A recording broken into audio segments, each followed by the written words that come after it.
परमपिता परमात्मा तो कण कणवासी तो करता आणि करविता आहे सर्व हे तुझ पासे अंग संग पावणे तुझला विनंती करी अवतार सदा राजांचा हे तो महाराजा मी दासांचा दास तुझ्या राजांचा हे तू महाराजा मी दासांचा दास तुझ्या एक तुही निरंकार एक तुही निरंकार ओम नमो ज्ञानेश्वर करुणाकर दयाळ तुम्ही जाणो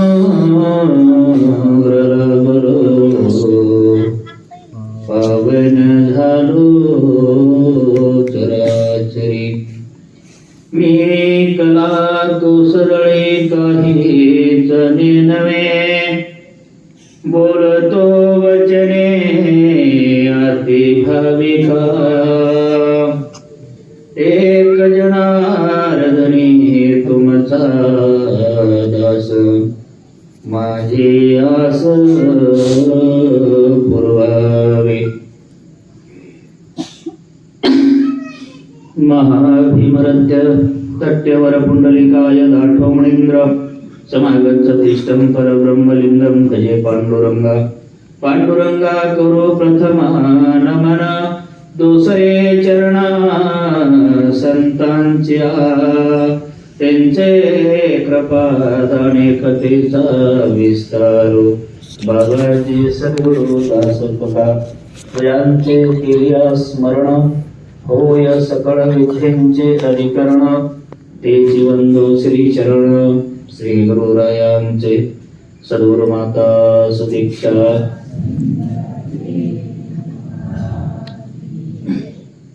संत जनानो प्रेमाने बोला तर समयाचे विद्यमान सद्गुरु माता सुदीक्षाजी महाराज यांची संत जनानो असीम कृपा आणि संत जनानो ज्यांच्यामुळे सासंगजी मला थोडासा आवाज कमी केला तरी चालेल बरं थोडा कमी करा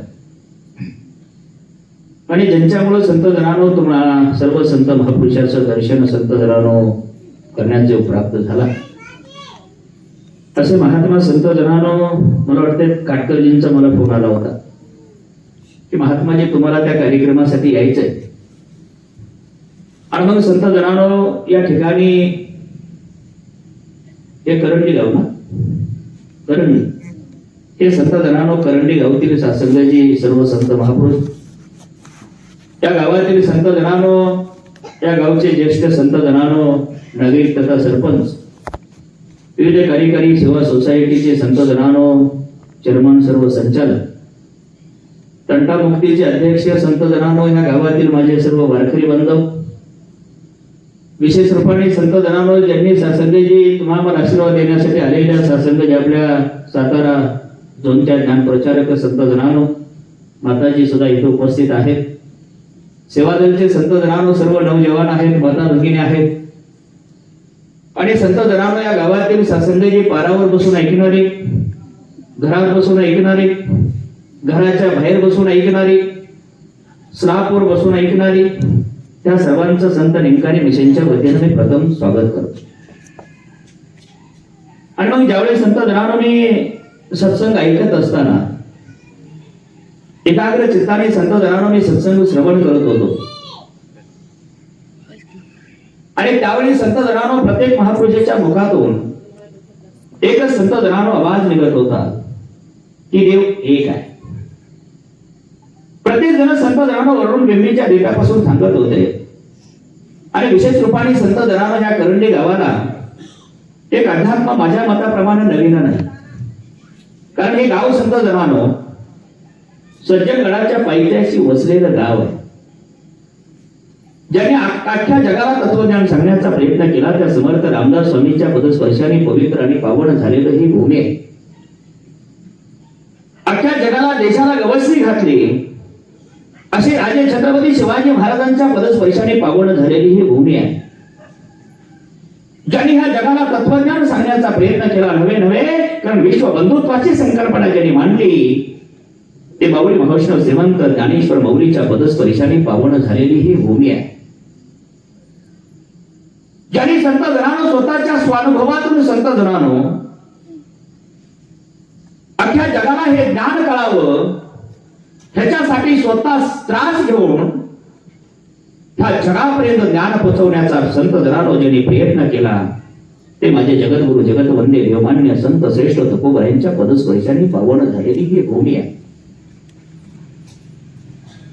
अखंड महाराष्ट्राचा संत जनानो कुलस्वामिनी कुलदैवत असणार आमच्या सोलापूर जिल्ह्यामध्ये अनंत ब्रह्मांडाचा विधाता कर्तम कर्तमाच्या पलीकडे शाश्वत सुखाचा ठेवा देणारा पांडुरंग आणि पांडुरंगावर ज्या माझ्या वारकरी बांधवाची श्रद्धा आहे त्या वारकरी बांधवाला सुद्धा माझा रामकृष्ण आहे. पण महात्माने सांगितलं की उद्याच्याला सप्ताह चालू होतोय. याचा अर्थ या गावातील प्रत्येक संत जनानो गावातील ग्रामस्थ गावकरी माझे वारकरी बांधव ही अध्यात्मावर प्रभुत्व भक्तीमध्ये संतन दृढ विश्वास असणारी मंडळी या गावामध्ये राहते. आणि मग मी माझ्या मनाला प्रश्न केला, मी माझ्या मनाला विचारलं आणि माऊली महावैष्णव श्रीमंत ज्ञानोबाईंचे कवी आठवले. मी कोण पाके तुला, मला आठवलं जाणवलं मी कोण आहे. माऊली महावैष्णवांनी सांगितलं की बाळा तू कोण आहेस, तुझं अस्तित्व काय, तू कुठून आलाय, तुला जायचं कुठं. हे ज्या माणसाला कळलं ना त्याला अध्यात्म कळला प्रेमाने बोला. आणि मग तुम्ही गावातील ग्रामस्थ म्हणतात आणि समर्थांच्या पदस्पर्शाने पावन झालेली भूमी महाराज तुम्ही सांगताय, जगद्गुरु तुकोबाईंच्या पदस्पर्शाने पावन झालेली भूमी तुम्ही सांगताय, जगाला तत्वज्ञान सांगणारी विश्व बंधुत्वाची संकल्पना मांडणारी माऊली महावैष्णव कारण विश्वाची माझी घर ईशी मती जयाची स्थिर ते होणार चराचर आपणाची झाला हे विश्व बंधुत्वाची संकल्पना मांडणाऱ्या माऊली महावैष्णवांच्या पदस्पर्शाने पावन झालं हे तुम्ही सांगताय. आणि मग हे तर निरंकारी मिशनचा सत्संग आहे प्रेमाने बोला. हे सगळी वर्णन सांगताय. देवाला पाहता येत नाही, पाहता येत. महात्मा संचलन करत असताना वर्णन सांगत होते देवाला पाहता येत. ते म्हणे संगमी नाना तीर्थ ब्रह्मे चित्त नाही नामे करीते. ते पण वाक्य प्रेमाने बोला. पण ज्यावेळी संत जनाबाई माझ्या मनाला विचारलं अध्यात्म कशासाठी करायचा, ज्ञानेश्वरीचं अध्ययन का करायचं, गाथा पारायण का करायचं, महिला भजन का करायचं. आणि मी ज्यावेळी मी संघर्ष माझ्या मनाला विचारला त्यावेळी एक निष्कर्ष त्या मनाने माझ्या संत जनानो सांगितला की बाळा भक्ती त्याच्यासाठी करावी लागते, भक्ती फक्त मुक्तीसाठी करावी लागते. कशासाठी, भावे विना भक्ती, भक्ती विना बळे विना शक्ती बोलू नये. कारण मनामध्ये भाव आहे आणि जो भाव तयार होण्यासाठी माझ्या मनामध्ये भाव तयार झाला. संत म्हणतात भावे विना भक्ती आणि भक्ती विना मुक्ती. जर भक्ती केली मला मुक्ती मिळत नसेल तर ते भक्ती माझ्या काही कामाची नाही. आहे का काय कामाची. आणि मग संत जनानो भक्तियोग ज्ञानयोग आणि कर्मयोग ह्या त्रिवणीचा संगम ह्या संत निरंकारी विषयांच्या माध्यमातून सांगितला जातो. काही लोकांच्या मनामध्ये संभ्रम आहे, काही लोकांना वाटतं महाराष्ट्र संतांची भूमी आहे, निरंकारी मिशन संत गणानो जगाला ठाऊक पडून सांगते, देव पाहता येतो, देव पाहता येतो, देव पाहता येतो. आणि काही लोकांच्या मनामध्ये संभ्रम आहे की निरंकारी मिशन देवाला मानतच नाही. प्रेमाने बोला. पण मी तुम्हाला ह्या निरंकारी मिशनच्या व्यासपीठावरून हात जोडून सांगतो, धर्मग्रंथाचा आधार घेऊन सांगतो, तुकोबाईंच्या गात्याचा अभंग घेऊन सांगतो, निरंकारी मिशन ह्या जगामध्ये देवाशिवाय काहीच मानत नाही. हे जगातलं एकमेव मिशन आहे ते संत निरंकारी मिशन. एकमेव मिशन आहे. पण तुम्ही म्हणताल हे मिशन देवाशिवाय काहीच मानत नाही.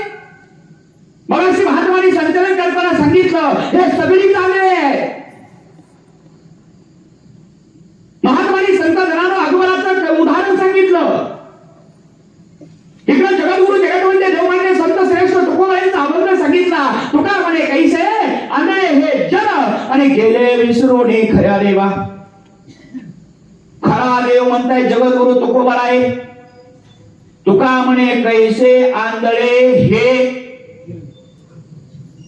काय केलं? हे म्हटले जन गेले विसरून, म्हणजे खोटा सुद्धा आहे हे जगद्गुरु तुकोबाईंनी अप्रत्यक्षरित्या समाजाला सांगितलं. काय सांगितलं? आणि मग जो खरा देव आहे तो दाखवण्याचं काम समयाचे विद्यमान सद्गुरु माता सुदीक्षाजी महाराज करतात. महाराज निरंकारी मिशन कुठला पंथ नाही, निरंकारी मिशन कुठला संप्रदाय नाही. निरंकारी मिशन एक आध्यात्मिक विचारधारा आहे. निरंकारी मिशन संत जनानो नुसतं अध्यात्मावर बोलणारं मिशन नाही.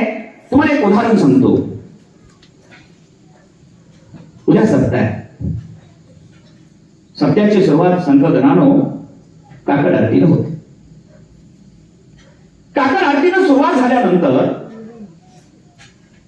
संत जनानो काकड आरती झाली का ज्ञानेश्वरीचा अध्ययन चालू होतो. ओम नमो ज्ञाता वेद प्रतिपदा जय सुसवेदात्मरूपा देवा तुझ गणेशु सकल आरतमध्ये प्रकाश म्हणे मूर्ती दासो अवतारी जे जी ते शब्द माशेच त्याचे मूर्ती सुयेस तेच वर्ण उपनिर्दोष मिळवत असे अष्टदशा पुरावे त्याची मानी भूषणे. व्यासपीठ चालक म्हणून मला बरोबर 1 रुपया घेणार नाही. प्रेमाने बोला. तुम्ही किती दिलं मला माहित नाही. पण महात्माने सांगितलं ज्ञानेश्वरीची सुरुवात होते. ज्ञानेश्वरीची ज्यावेळी सुरुवात होते त्यानंतर संत जनानो, कारण तिथून सुट्टी होती, नंतर भजन होतं, महिला भजन होतं, गाथा पारायण होतं, 5 ला प्रवचन होतं, संध्याकाळी कीर्तन होतं. का नाही हो? मला तुम्हाला एक प्रश्न विचारायचा आहे. सप्ताह करण्याला संत जनानो निरंकारी मिशन सांगतंय अखंड सप्ताह करा. अखंड ह्याचा अर्थ आहे त्या जगद्गुरु तुकोबाईंनी सांगितलं अरणीशी सदा परमार्थ करावा, पायन ठेवावा अडमार्गी. अडमार्गी कोणी नरजे जातील, त्यातून काढील तोची ज्ञानी. तोची ज्ञानी खरा तारी दुजियासी, वेळो वेळा तयासी शरण जावे. आपण तरलो नव्हे ते नवल, कुळ उद्धारिले सर्वाची जो. उद्धारिले कुळ आपण तरला, तोची एक झाला त्रिलोक्यात. स्वतःला उद्धार करून जगाचा उद्धार करतात तो समयाचा सद्गुरू असतो. आणि माझ्या सद्गुरूनं स्वतःचा उद्धार करून आणि जगाचा उद्धार करण्यासाठी या कारंडे गावामध्ये सत्संग ठेवलाय. अखंड सत्ता आहे, अखंड चिंतन आहे. आणि म्हणून मी तुम्हाला सांगतो, कारण निरंकारी मिशन हे ज्ञानेश्वरीच्या ज्ञानेश्वरीवर नुसतं सांगत नाही, तर ज्ञानेश्वरीवर संत जनानो निरंकारी मिशन विवेचन करत नाही. ज्ञानोबारायांना मानतं, पण ज्ञानोबारायांना मानून ज्ञानोबाचं मानणारं जगाच्या पाठीवरचं एकमेव मिशन आहे ते संत निरंकारी मिशन. तुकोबांना मानणारं मिशन आहे, तुकोबांना संत जनानो स्वीकारणारं मिशन आहे. पण तुकोबांना स्वीकारून तुकोबाचा अभंग सांगून समाजाला फसवणार नाही, तर तुकोबाच्या अभंगाप्रमाणे जगाला देव दाखवणार हे मिशन आहे, त्याचं नाव आहे संत निरंकारी मिशन.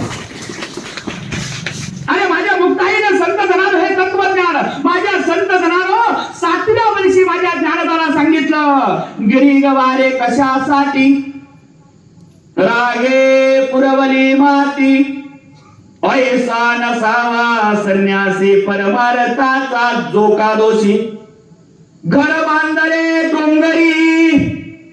सज्जन गडावर मी बांधले घर. कुठं बांधले?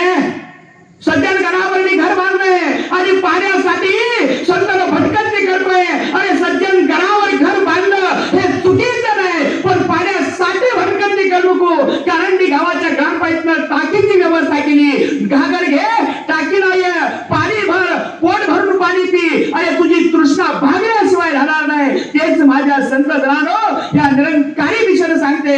मुक्ताईला मानणारं मिशन जरूर आहे, पण मुक्ताईला मानणारं मिशन आहे, पण मुक्ताईचं मानणारं सुद्धा मिशन आहे. हे मी तुम्हाला सांगण्यासाठी आलोय. तुम्ही म्हणसाल महाराज एवढ्या बिंबीच्या देटापासून ओरडून सांगताय, आम्हाला धर्म माहिती नाही. त्या करंदी गावामध्ये आणि एवढा मोठा सप्ताह करतोय, तुम्ही सांगायची गरज नाही. 7 दिवसाला 7 कीर्तनकार आहेत, 7 प्रवचनकार आहेत. मी तुम्हाला खरं सांगू महाराज, कारण कीर्तन करणं माझ्यासाठी सोपं आहे, पण वर्तन करणं माझ्यासाठी अवघड आहे. ते परिवर्तन निरंकारी मिशन करण्यासाठी गावात आलंय. मी निरोपणाचा अभंग घेतलाय. निरोपण जगाला सांगतोय, जो का निर्गुण निराकार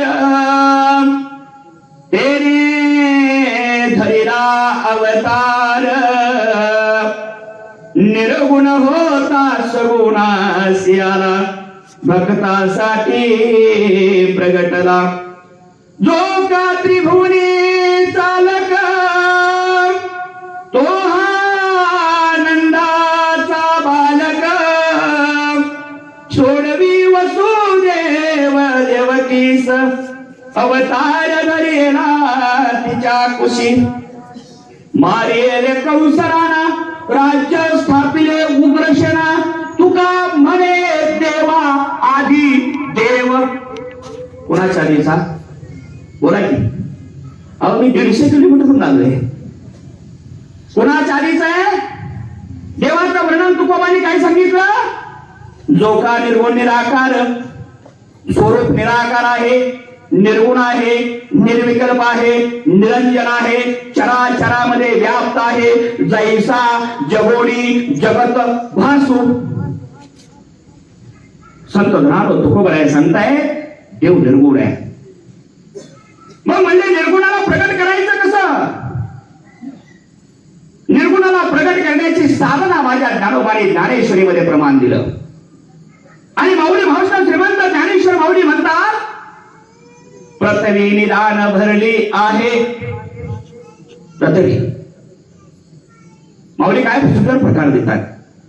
पृथ्वी निदान भरली आहे, पायाळू विना प्राप्ती नोहे, तैसा आत्मा स्वयं सिद्ध आहे, पण गुरुकृपाल आहे तरीच प्राप्ती. माझ्या गावातील सगळ्या बांधवांना मला सांगायचंय, निरंकारी मिशन सांगतंय देव निराकार आहे. अरे माझे जगद्गुरु तुकोबाराय सांगताय देव निराकार आहे. आम्ही संत जनानो ज्ञानेश्वरीच्या व्यतिरिक्त बोलत नाही, गात्याच्या व्यतिरिक्त बोलत नाही, भागवताच्या व्यतिरिक्त बोलत नाही. देवाचं अस्तित्व सिद्ध करण्यासाठी महिपीत बाबावर मी परत येणार आहे. कारण मीही संत जनानो सोलापूर जिल्ह्यातला आहे, पंढरीच्या नजीक राहणार आहे, पांडुरंगावर श्रद्धा असणार आहे, पांडुरंग समोर पाहणार आहे, आणि ते माझ्या सद्गुरूच्या कृपेनं. आणि म्हणून मी तुम्हाला सांगतोय, कारण त्यांनी पहिलं प्रमाण दिलं. पृथ्वी निरान भरली आहे, पायाळू विना प्राप्ती नोहे, तैसा आत्मा स्वयं सिद्ध आहे, पण गुरुकृपाल आहे तरीच प्राप्ती. ज्ञानोबांना विचारलं ज्ञान आहे. ज्ञानोबांना माऊली नाही कोण म्हटलं? ज्ञानोबांना काय म्हटलं? ज्ञान्या ऐकाय कानाला कोटू वाटेल, ज्ञानोबावर श्रद्धा असणाऱ्या माणसाला जड वाटेल. आणि ज्या माऊली महाराष्ट्र श्रीमंत ज्ञानोबा यांनी अख्ख्या जगाची आई म्हणून संबोधित केलं आणि त्याच ज्ञानोबांच्या छातीमध्ये लाथ मारणारा हा समाज आहे. ज्ञानोबांना छातीमध्ये लाथ मारावी.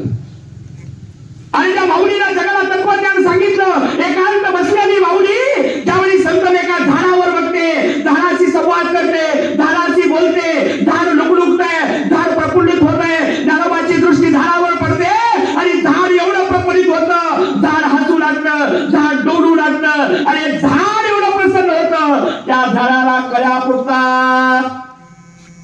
इमानी बोला, तुम्ही दंगलकार म्हणा पण कड्या तुम्ही बंद करणार. मी काय हाजरीतला नाही, मला पण लांब जायचं. टायमिंग 9च आहे का 9:30 आहे? झाडाला कळ्या आल्या, फुलं प्रफुल्लित झाली, फुलाचा सुगंध दरवळू लागला. माऊली झाडाशी संवाद करताय. माऊलीचा संवाद ऐकून झाड संत जणांना लुकलुकतंय, हालतंय, बोलतंय, खेळतंय, पण माऊलीकडे त्यांचा आवाज येत नाही. या दोघांचा संवाद चालला, तेवढ्यामध्ये कावळा आला. कुठं? झाडावर कावळा आला. कावळा माऊलीनं त्या झाडाच्या फांदीकडे बघितलं आणि माऊली म्हणते, पहिला तो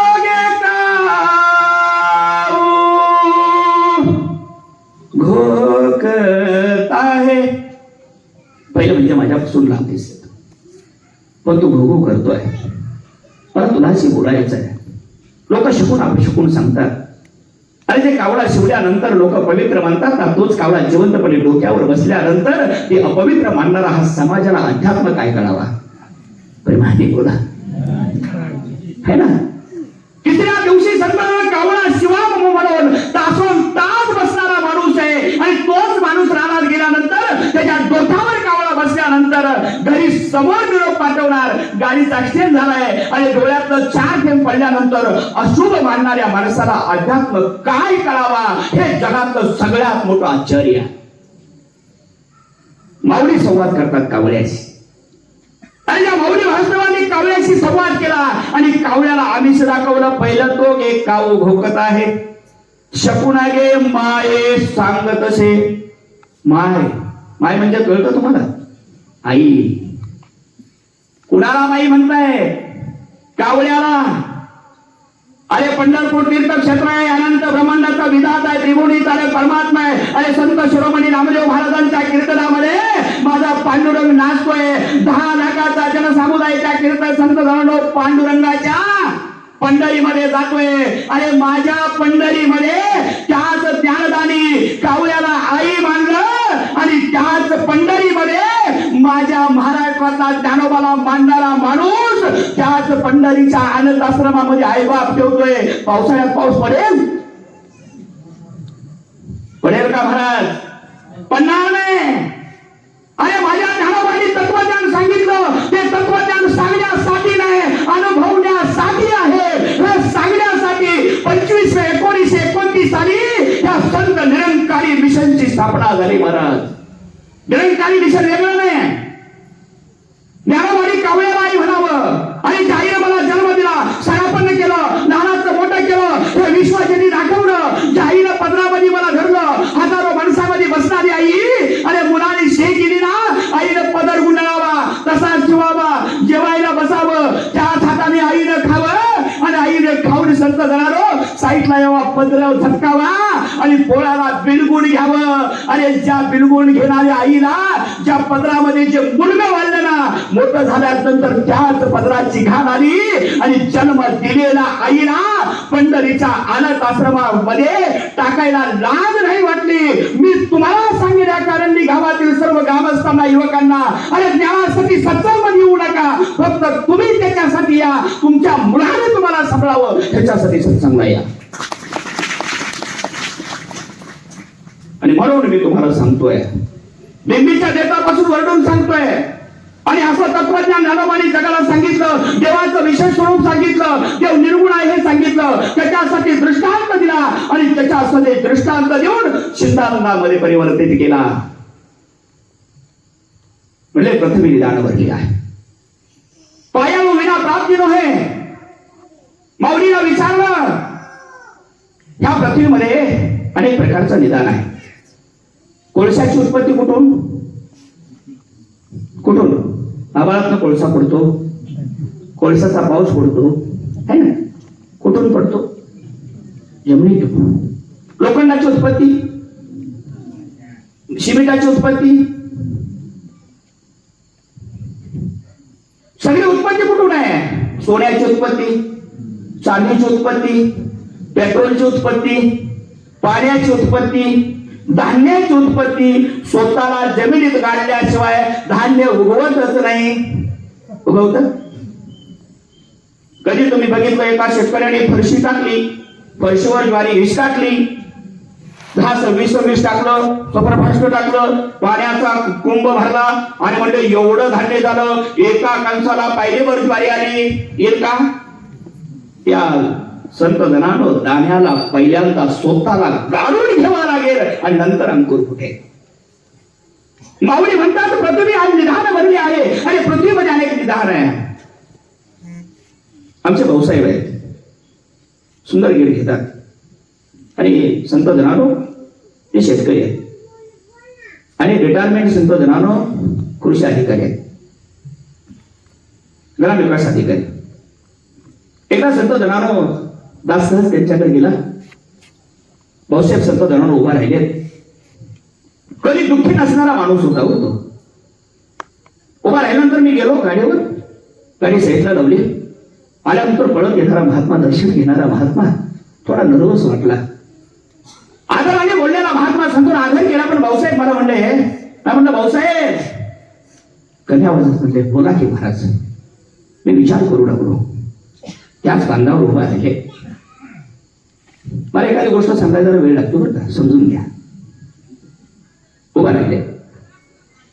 मी त्यांच्याकडे बघतोय, ते माझ्याकडे पाहत आहे. भाऊसाहेब मला सांगतायत, बाळासाहेब तुम्हाला आठवतं का मी एक सुद्धा टूर तुमचा कधी कॅन्सल केला नाही. आज संत जनानो 4 महिने झालं, महात्मा 6 महिने झालं माझ्यासंग फिरताय. म्हणजे एवढं दुःखी काय आहे हे सांगताना भाऊसाहेबच्या डोळ्यामध्ये पाणी आलं आणि भाऊसाहेब मला सांगू लागलं, अहो बघावं माझं क्षेत्र 3 एकर किडी आहे. महाराज किडीला मी माझ्या लहान मुलासारखं सांभाळलो, माझ्या नातवासारखं समजलं. अरे माझा नातू जर माझ्या पायात आला ना, त्या नातूला मी झटकारून टाकावं, पण संत जनानं केळी मधला धनुर उपटावा आणि एवढी हातात तोंडाला आलेली केळी मान टाकताना मला बघवत नाही. मी म्हटलं त्यात काय विशेष आहे? अहो तुमचं एकट्याच नाही, सगळ्याच आहे. पण म्हणले महाराज खरं सांगू तुम्हाला. पावसात रडू लागले. त्यामुळे काम करा, बोर घ्या. म्हणजे बोर घ्यायचं म्हणले, घेऊ 2-3 दिवसात. पावसात मी पानाडी आणला, प्राणामध्ये फिरवला, बोर घेतलं आणि त्या माणसाच्या डोळ्यातून दुःखाचा अश्रू होता ना, त्याच माणसाच्या डोळ्यातून आनंदाचा अश्रू आला. त्या बोरला पाणी लागलं, 120 फुटाला पाणी लागलं. महात्मा हर्षून गेले आणि ज्यावेळी मला त्यांनी सांगितलं त्यावेळी मी त्यांना विचारलं, महाराज पाणी किती लागलं? म्हटले 4 इंच बाळासाहेब पाणी लागलं. त्यावेळेस मी दुसरा प्रश्न विचारला, पाणी कुणी बघितलं? म्हणले पानाड्याने बघितलं. भाऊसाहेब मी तुम्हाला विचारतोय, संत जनानो जमीन कुणाची आहे? म्हटले माझी आहे. सातबारा कुणाचा आहे? माझा आहे. त्याची मशागत कोण करताय? मी करतोय. म्हणलं भाऊसाहेब सातबारा तुमचा आहे, आढ तुमचा आहे, उधारा तुमचा आहे, तुमच्या मालकीचा आहे. अरे तुमच्या जमिनीतलं पाणी तुम्हाला दिसतं का? म्हणले नाही दिसत. पानाड्याला बघावं लागतं. मला तुम्हाला सर्वांना सांगायचंय, अरे माझ्या शेतीतलं पाणी जर मला दिसत नसेल तर माझ्या हृदयातला देव मला कसा दिसेल? आणि तो बघायचा असेल तर माझ्या सद्गुरूकडे यावं लागेल. हे माऊलींना सांगायचंय. पृथ्वी निदान भरली आहे, पायाळू विना प्राप्ती लोहे. तैसा आत्मा स्वयंसिद्ध आहे, पर गुरु कृपाला आहे तरीच प्राप्ती. तुम्ही म्हणताल हृदयामध्ये देव असतो का?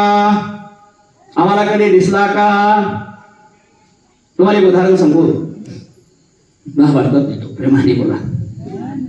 भगवान परमात्म्याने दुधाच्या ब्राह्मणावर अर्जुनाला तत्वज्ञान सांगितलं, योधाला प्रावृत्त केलं. पांडवाचं कौरवाचं युद्ध झालंच नसतं. ते 5 गावं वगैरे सगळं तुम्हाला माहिती आहे.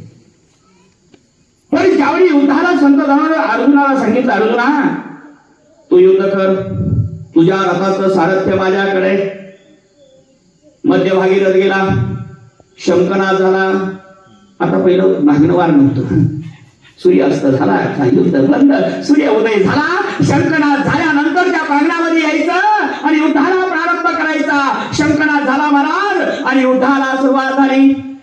समोर बघतोय पितामह आहे, भीष्म आहे, कृपाचार्य आहे, द्रोणाचार्य आहे, कर्ण आहे. हातातला धनुष्य खाली पडला, थरथर कापू लागला. आता ज्यावेळी समोरचा संत जनानो माणूस थरथर कापून ज्यावेळी संतांनो बाण खाली पडला ना, त्यावेळी समोरच्या योद्ध्याने कधी प्रहार करायचा नाही, हरला असं सिद्ध करायचं आणि निघून जायचं. तसंच झालं नाही. भगवंत म्हणतात, अर्जुना अरे कशासाठी हे केलंस तू? कुठलं संकट होतं तुझ्यावर?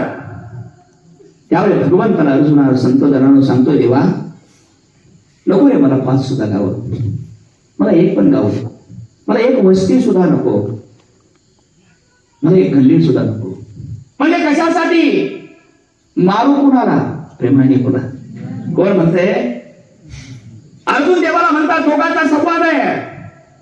त्या पवित्र कुरुक्षेत्री अमुचे आणि पांडूचे उदाहरत जमले, तेव्हा वर्तले काय संजय.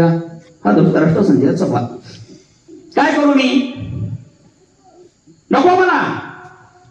कित्येक वेळा सांगितलं, ऐकलं नाही. भगवंताने हाताला धरला, अर्जुनाच्या धरा ओढत नेलं आणि त्या गावामध्ये मड होतं, एक मड.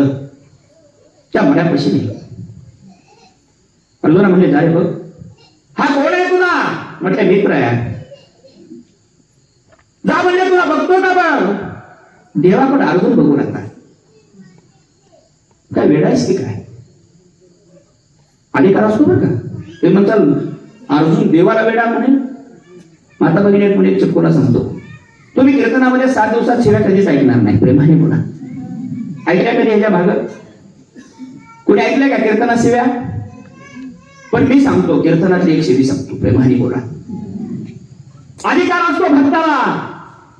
माझ्या जनाईला संत जनानं सुळावर चढवलं आणि ज्यावेळी सुळावर चढवलं त्यावेळी तिथल्या लोकांनी विचारलं, जने तुझी शेवटची इच्छा काय? मला काहीच नको म्हटले.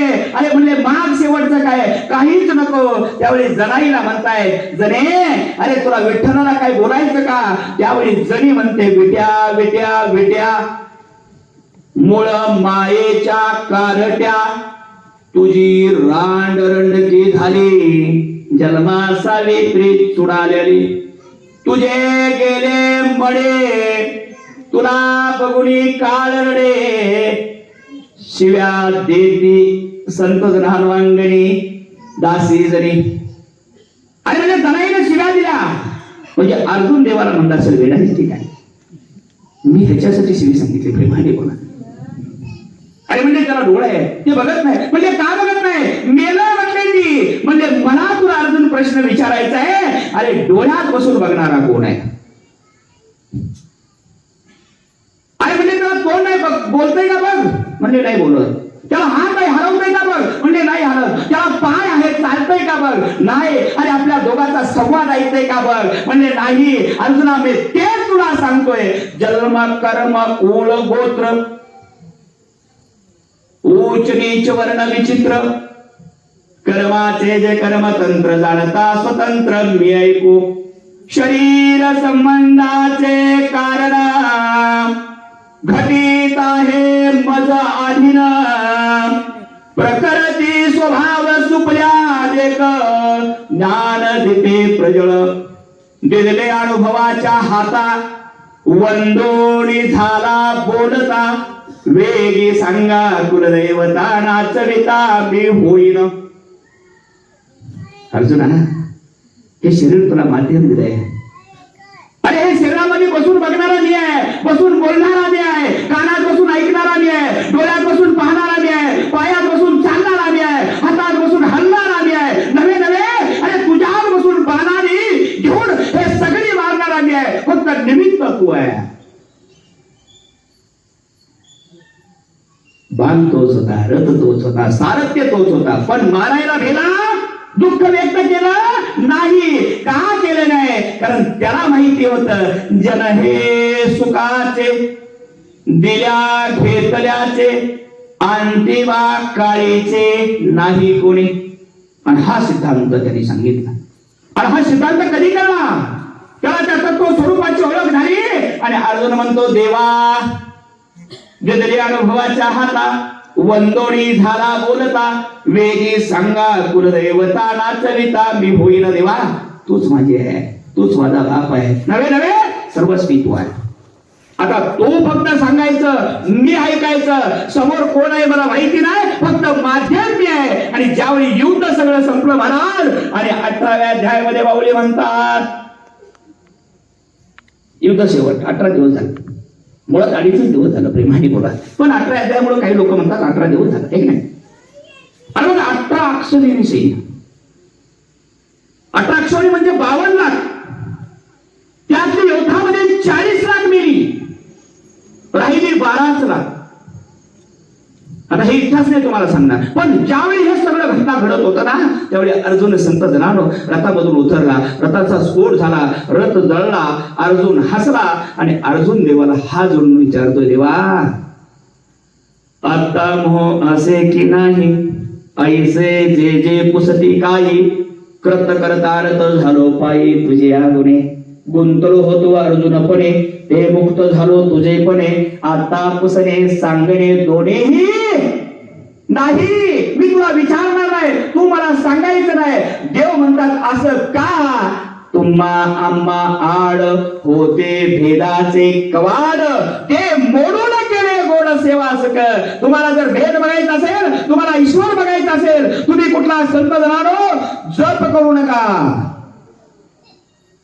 तुम्ही म्हणता एवढंच बोलायला जप करू नका, मग आम्ही काय करू? जप तप कर्म क्रिया नेम धर्म सर्वा घटी राम भाव शुद्ध. आपण कुणाचा आहे? निरंकारी बाबाचा आहे. आपण कुणाचा आहे?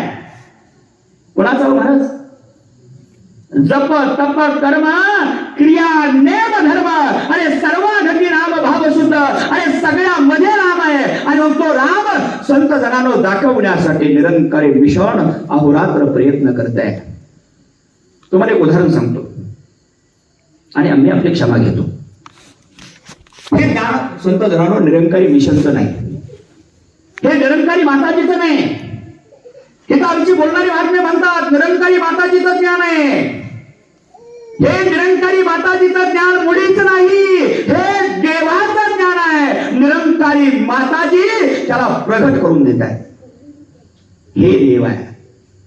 हे ज्ञान मुळात नामदेवांचं आहे. हे ज्ञान नामदेवाला प्रमाण झालं. तुम्हाला सांगू का, नामदेव महाराजाला ज्ञान झालं. आता नामदेव महाराजाला ज्ञान झाल्यावर काय झालं बघा. नामदेव महाराज एवढा साक्षात्कारी संत होता. आपले पोरं आपल्या हातून खात नाहीत. 3 लोकांचा मालकाने नामदेवाच्या हातनं जेवावं, हे की नाही. आणि मग नामदेवाला एकदा गोनाईने सांगितलं. गोनाई म्हणते नामासाठी गावाला गेले, जा म्हटलं देवाला नैवेद्य घेऊ. नामदेव महाराज आले, हातामध्ये ताट घेतलं, देवाच्या समोर आले, नैवेद्याचं ताट ठेवलं. नामदेवाचं वय 6 वर्षाचं. नामदेवाला माहितीच नव्हतं की संत जनांनो माझे बाबा देवाला नैवेद्य ठेवतात. नामदेवाला असं वाटलं माझे बाबा रोज देवाला जेवाय घालतात. ताट ठेवलं, बाहेर आला, बसला, परत डोकून बघतोय, म्हटलं देवा मी उद्या नाही येणार, रोजच्या सारखा जेवून घे. कारण बाबा गावाला गेले, आईने मला सांगितलंय. हट्ट झाला नामाने. हट्ट झाल्यानंतर सतत त्यांनी सांगितलं जेवून घे, पण त्याला माहितीच नव्हतं देव जेवत नाही. गाभाऱ्यामध्ये गेला आणि सांगितलं अर्धा तास झालं, 20 मिनिटं झाले, 15 मिनिटं झाले, अर्धा तास, पाऊण तास झाला, तू जर नाही जेवला, ताट जसंच्या तसं नेलं तर आई मला मारेल. मग मी काय करीन? तुझ्या चरणावर मुंडका आपटणार. तेवढ्यात देव प्रगट झाले. म्हणजे कुठून झाले? मूर्तीतून नाही, निराकारातून. जो का निर्गुण निराभास जेतून सद्भ उद्भव सबल ब्रह्मास आदी नारायण म्हणती जयास तो सर्वादी सद्गुरु प्रगट झाले. देव जेवले. नामदेव म्हणतात आई देव जेवला ग देव जेवला. त्याने सारा नैवेद्य खाल्ला, ताट हरवत गेला, ताट मोकळं बघितलं. आई म्हणते नाम्या मुडद्या देवाला ठेवल्यानंतर खाल्ला का ठेवायच्या आधी खाल्ला? खरं माणसाला चालतच नाही. अहो नामदेवाच्या आईला कळलं नाही नामदेव, तुम्हाला काय करणार? म्हणले मुडद्या खरं सांग.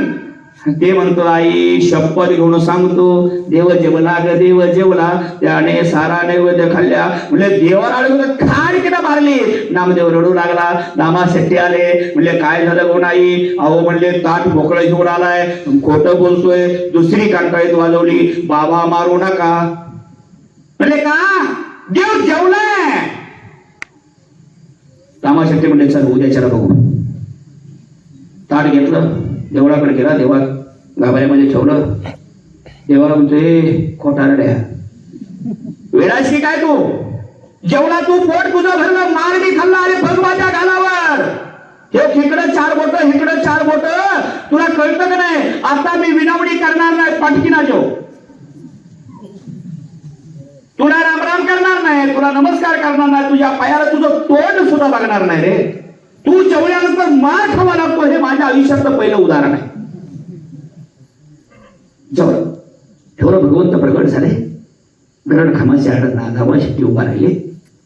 आणि त्रिभुवनी चालत परमात्मा प्रगट होतोय, नामदेवाच्या समोर जेवतोय. नामदेव लुडबुड करतोय आणि तोच नामा शेट्टी देवाकडे हात करून बोलतोय, अरे देवा हे नाम आहे ना, हे माझा नामा माझं मूल नाही, हे परमार्थाचं मूल तत्व आहे. म्हणून सांगितलं नामा परे तत्व नाही रे अन्यथा, वाया उगीच पंथा जाशी जनी. काय वेळ आहे म्हणले जग हे. प्रेमाने बोला, मी नाही बरं का, मी एक पण माझ्या पदरनं बोललो नाही. तुकोबाराय म्हणतात, तुका म्हणे आईशी आहे वेदवाणी आणि पाही पुराणी वेसाच्या. मला काही विचारू नका.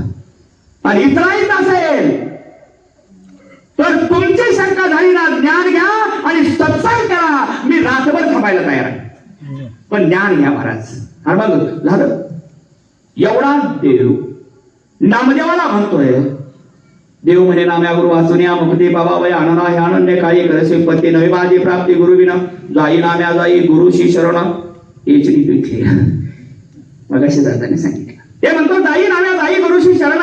अरे कुठे भगवंतानं वेगी तुझी. नामदेव महाराजाला देव म्हणतात, दामा अरे जा माझ्या स्वरूपाची ओळख. तू जसं म्हणतो ना, रूप पाहता रोचनी सुख झाले हो साधनी, तोहा विठ्ठल बरवा तोहा माधव बरवा, बहुत सुकृताची गोडी म्हणून विठ्ठल आवडी, सर्व सुखाचे आगर पाप रखमा देवी बर. तू जसा समजतो तसा मी नाही, मी अविनाशी आहे, मी तत्वमशी आहे. मी नैनम चिंतन्ति शास्त्राणी नैनम दहती पावका, न चंक्लरे दियापू न सोसीती मारुता, माऊली प्रमाण देतात हे धर्मदात वगे, योगा युगी मी रक्षावे, ऐसा ओढ हा सुभावे, अध्यासे अजित्व परते ठेवी, मी अव्यक्तपणा नाटवी, धर्मासी निर्देशी शेष भरी, सो सुखे विश्व कोंदे. आणि धर्माची निगती नोंदे, स्वतःच मी संत करून हे जग निर्माण करतो. आणि जगाचं अस्तित्व म्हणजे मी आहे आणि माझं अस्तित्व म्हणजे जग आहे. हे सांगितलं. म्हणजे जा नामदेव गेला. शॉर्टकट मध्ये सांगतो. पण नामदेव म्हणला हे ठीक आहे म्हणला, तू सारखाच म्हणतोय कोणाला शरण जाव. नामा म्हणे देवा कवना शरण जावो, कवना मे हो शरणांगत, इतक्या ऐकून मेले देवा चाली रे तेव्हा विसोबापाशी, चिंताग्रस्त नामा गेला वंड्याशी आणि पुढे देवळाशी रे केले. नामा कये काळी गेला देवळाशी, देऊळ कौतुक दे केले, देवावरी पाय ठेवून खेचर. निजळे परिवर निवांताची, देखून या नामा पावला विस्मय, कैसा हा प्राणी देवनेने, उठी उठी प्राण्या, अरे आंधळा तो काय देवावरी पाय ठेविले, विशोभा खेचर बोले नामदेवा, उठविले जीवा कार्य माझ्या, जे ते देव नसे ते ते माझे पाय ठेवी पा अन्वय विचारुनी, नामा पाय हे अवघा जिकडे तिकडे देव, रिता कोठे ठाव न देखची. मला एक प्रश्न विचारायचा. तो प्रश्न असा आहे, मी पंढरीच्या पांडुरंगाच्या प्राप्तीसाठी मी काय विचारतो नीट आहे का बरं का, राग आला तर येऊ द्या. मी महाराज पंढरीच्या पांडुरंगाच्या प्राप्तीसाठी पंढरपूरला जातो आणि पंढरीच्या पांडुरंगाने नामदेवाला पांडुरंगाच्या प्राप्तीसाठी औंढ्याला का लावलं या प्रश्नाचं उत्तर द्या आणि मग नंतर तुम्ही ज्ञानेश्वरीचं अध्ययन करा. का लावलं मी काय विचारतो ध्यानात आलं. पंढरीच्या पांडुरंगाच्या प्राप्तीसाठी मी पंढरीला जातोय आणि त्याच नामदेवाला माझ्या विठ्ठल परमात्म्याने सांगावं जाई नाम्या जाई अरे गुरुशी शरण कुठे भवबंधन वेगी तुझी. त्याच नामदेवाला माझ्या पांडुरंग परमात्म्याने औंढ्याला का लावावं. मग मी तुम्हाला दुसरा प्रश्न विचारतो. जर माझ्या पंढरीच्या पांडुरंगाने नामदेवाला औंढ्यामध्ये पांडुरंग दावला असेल तर माझा निरंकारी बाबा या शाळेच्या पटांगणावर तुम्हाला हा पांडुरंग दाखवल्याशिवाय राहणार नाही. पण धाडस करा. आणि मी एक सांगू का तुम्हाला ज्ञानेश्वरीचा 13वा अध्याय मला त्यांनी 10 वाजवा सांगितलं. तुम्ही रागाने बघू नका. 10 तर मी इथं घेणार. त्यांनी 1-2 मिनिटांमध्ये सांगतो. त्यांनी सांगितलं ज्ञानेश्वरीचा 13वा अध्याय वही 813 ते 824 मौली प्रमाण देत आहे. कुणबट कुलवाडी तैसा आन आन देव मांडली आदिराचे परवडी वरी दया तया गुरुमार्ग टेके दयाचा सुग्रावा देखे तयाचा मंत्र शिके एरू घेणे. म्हणले अर्जुना माझी मूर्ती निवजवी ते घराच्या कोणी बैसवी आपण देवदेवी आचरे जाय नित्य आराधना माझे काजी कुलदैवता भजे पर्व विशेष कीजे मुझे पूजा आना माझे अधिष्ठान घरी आणि वंशे नानयांच्या घरी पितृ कार्यावरती पितराचा होय. आणि उत्तरार्धामध्ये म्हणतात ऐसा अखंड भजन करी. मौलीचं प्रमाण किती सुंदर आहे बघा. ऐसा अखंड भजन करी अर्जुना अरे उगाच नव्हे तो क्षणभरी अवघेन गावद्वारी आहे व जैसी तैसो निजो भक्तो ऐसा सैर्या धावतो जाण ज्ञानाची मृत्यू अवतारतो.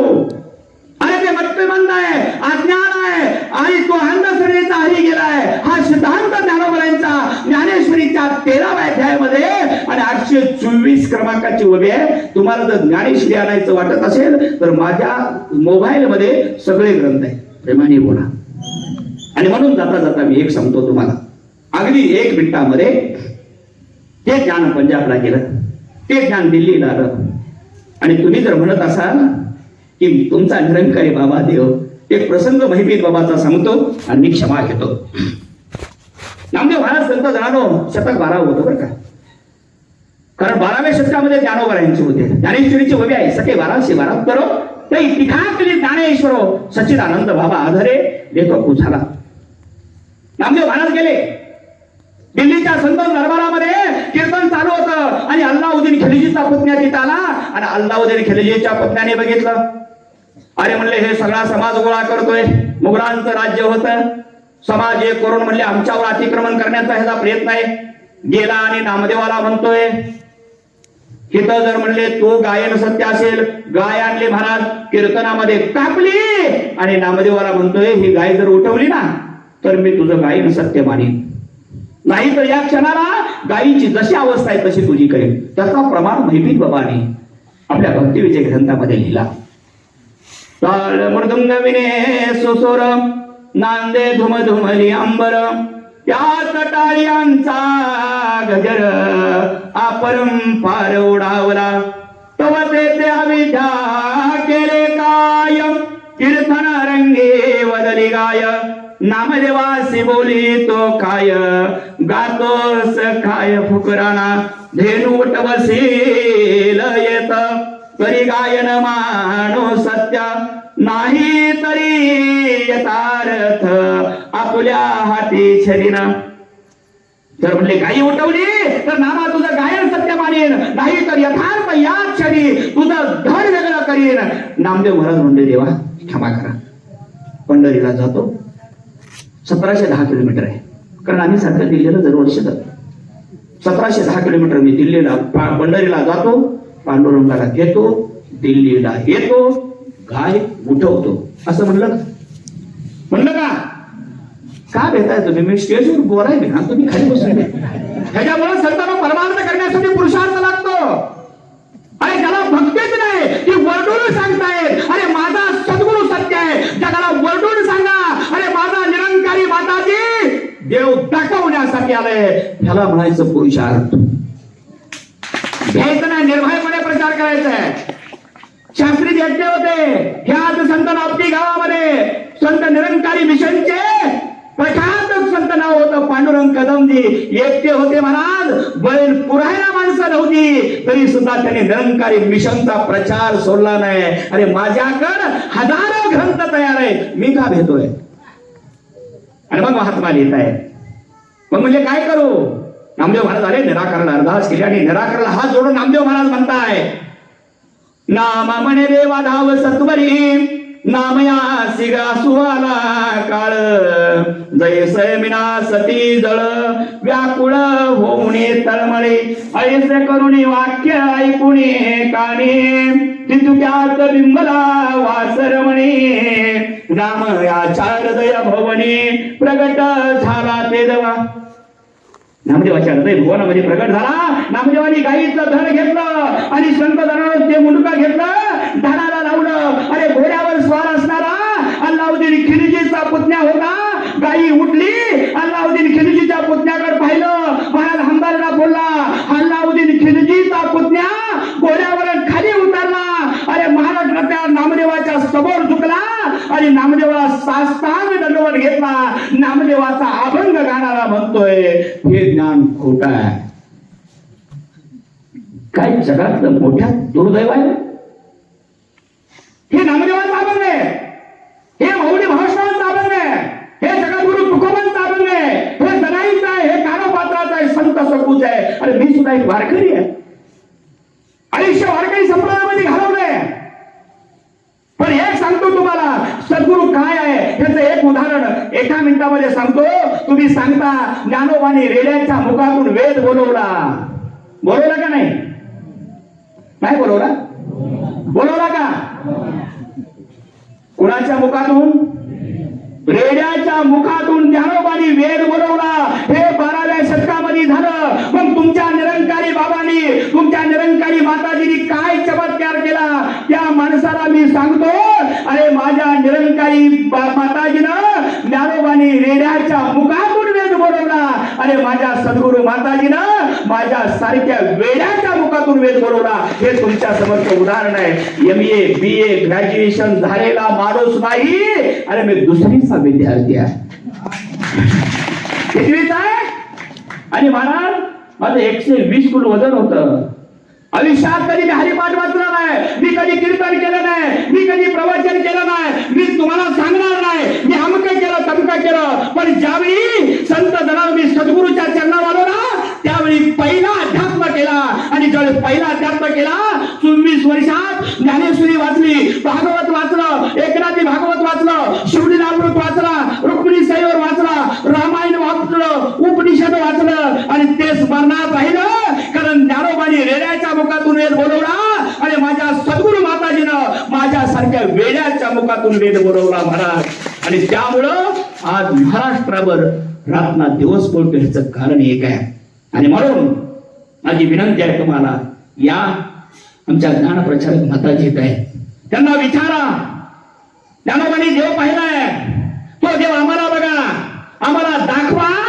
कारण देव फक्त संत जनांनो दिसतो. हरीच्या दासा हरी धाय दिसा, रे भावे जैसा तैसा हरी एक, हरी मुठी गाता हरपली चिंता, त्या नाही मागुता जन्म. असंख्य गोष्टी सांगितल्या. आणि म्हणून माझी विनंती आहे, पायाच्या प्रसादे काही बोललो विनोदी मत क्षमा करणे, संतीन भ्यांग होतीन या उपदेश, तुमचे बडबडीलो शेष तुमच्या कृपेचे पोसणे, जन्मोजन्मी दुखा म्हणे संत जनानो. काटकळजीनं सांगितलं होतं 10 मिनिटं वाढली तरी चालतील म्हणून मी घेतले बरं का. तो म्हणता मी महाराजच बरोबर आहे, कारण त्यांचा आदेश होता, संतांचा आदेश पाळावा लागतो. आपली 7 मिनिटं जास्त घेतल्याबद्दल मला क्षमा करा, माफ करा. आणि संत जनांनो ज्या गावातल्या जिज्ञाशाने या ज्ञानप्रचारक आमच्या माता ज्या आहेत त्यांच्याकडून त्या ईश्वराची पांडुरंगाची प्राप्ती